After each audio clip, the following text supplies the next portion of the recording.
अरे भैया रुक जाओ, कहाँ जा रहे हो? अरे जी आवाज कहाँ से आ रही है?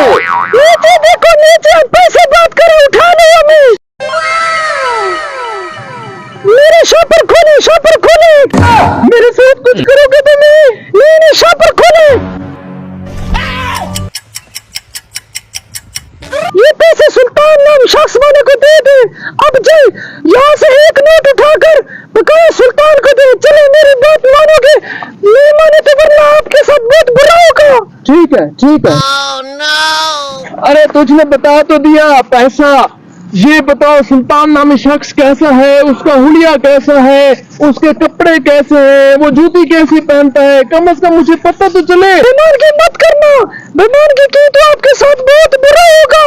सुल्तान के कपड़े नीले होंगे, पे बैठा हुआ था।